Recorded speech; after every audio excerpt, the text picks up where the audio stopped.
আসসালামু আলাইকুম। পবিত্র মাহে রমজানের শুভেচ্ছা জানাচ্ছি। আমি জহিরুল ইসলাম টুটুল।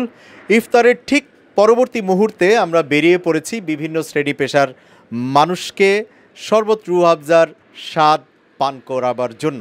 আমরা জানি ইফতারেও হয়তোবা অনেকেই পান করেছেন, তবে যারা ব্যস্ততম সময় পার করেন এই রমজানে তারা কিন্তু পরিবার পরিজন নিয়ে অনেকেই বাসায় ইফতার করতে পারেন না। তাড়াহুড়ো করে তাদের সেই ব্যস্ততম জায়গাটাতেই ইফতার শেষ করতে হয়। এরপর ইফতারের পরে গলাটা কিন্তু আরেকটু শুকিয়ে আসে।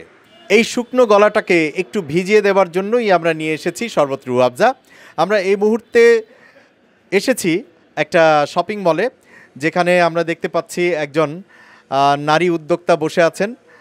আমরা তার পরিচয় জানব এবং ইফতারের এই পরবর্তী মুহূর্তে শরবত রুহ আফজা পান করার পরে তার অনুভূতি কি সেটাও আমরা জানবো। আসসালামু আলাইকুম। ওয়ালাইকুম আসসালাম। ইফতার তো এখানেই করেছেন? হ্যাঁ জি, এখানেই করেছি। এখন তো আবার গলাটা একটু শুকিয়ে আসছে, তাই না? হ্যাঁ অবশ্যই। জি, বিসমিল্লাহ।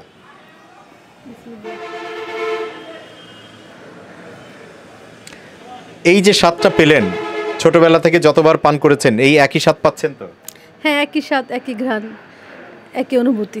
একজন উদ্যোক্তা হিসেবে এই যে পণ্যের যে কোয়ালিটি ধরে রাখা, মানে একই রকম রাখা, এটা আসলে প্রয়োজনটা কতটুকু?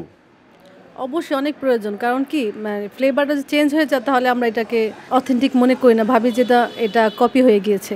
আর ছোট থেকেই আমরা যেরকম রুহ আফজা পেয়েছি ঠিক সেরকমই ঘ্রাণ, সেরকমই কালারটা আসলে অসাধারণ। মানে এত বছর টিকে থাকাও অনেক কঠিন। এত বছর টিকে থাকার কারণ কি? বাজারে তো এরপরে আরও অনেকেই এসেছে, কিন্তু শুধুমাত্র রুহ আফজাই কেন, বিশেষ করে রমজান মাসে? তার কারণ হচ্ছে যে এটা হচ্ছে নির্ভেজাল, ফলের রস দিয়ে তৈরি, মানুষের একটা আস্থার জায়গা। এই আস্থাটা অর্জন করতে পেরেছে বলেই এতদিন টিকে রয়েছে। এক গ্লাস শরবত নিয়েই আমরা আসিনি, আমরা কিন্তু আপনার জন্য একটা আস্ত রুহ আফজার বোতল নিয়ে এসেছি। এটা আপনার জন্য। Thank you so much.